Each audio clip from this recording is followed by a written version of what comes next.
हमारे हिमाचल में एक बहुत ही बड़ी सीमेंट कंपनी है और वो क्या कर रही है, चलिए मैं आपको दिखाती हूँ। वो ब्लास्टिंग के पत्थर नहीं।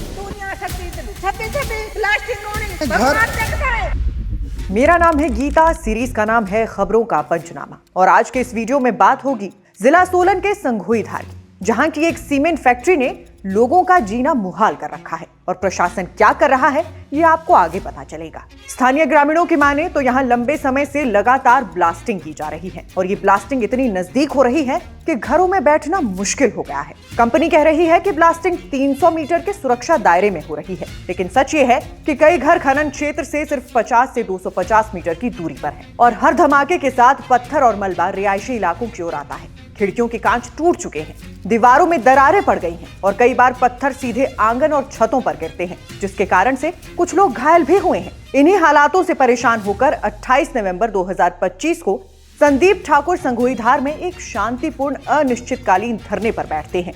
धरने की लिखित सूचना पहले ही एसपी सोलन और एसएचओ दाड़लाघाट को ईमेल से दी जाती है। ग्रामीणों का आरोप है कि 30 नवंबर को ब्लास्टिंग को लेकर कोई कार्रवाई नहीं होती, लेकिन धरने पर बैठे संदीप ठाकुर और कश्मीर ठाकुर पर एफआईआर दर्ज कर दी जाती है। यहीं से सवाल उठता है, विरोध पर एफआईआर और ब्लास्टिंग पर चुप्पी क्यों? इसी दौरान धरना स्थल पर कंपनी से जुड़े लोगों द्वारा अभद्र भाषा और धमकियों के आरोप भी लगाए जाते हैं। फिर बीते 6 दिसंबर को मांगू क्षेत्र में एक और जोरदार ब्लास्टिंग होती है। घमारो गांव की दिशा में भारी पत्थर और चट्टानें गिरती हैं और पूरी घटना वीडियो में रिकॉर्ड हो जाती है। नायब तहसीलदार की स्पॉट रिपोर्ट में हवा में लटके पत्थरों का जिक्र दर्ज है। हवा में लटके हुए पत्थर। लेकिन ग्रामीणों के मुताबिक इस ब्लास्टिंग पर आज तक एफआईआर दर्ज नहीं हुई। 9 दिसंबर को एसडीएम मौके पर पहुंचकर काम रोकने की बात लिखते हैं, लेकिन स्थानीय लोगों का दावा है कि अगली ही सुबह खनन दोबारा शुरू हो जाता है। इसके बाद रात की ब्लास्टिंग, घरों में नई दरारें, जल स्रोतों के सूखने और पर्यावरणीय नुकसान की शिकायतें लगातार सामने आती हैं।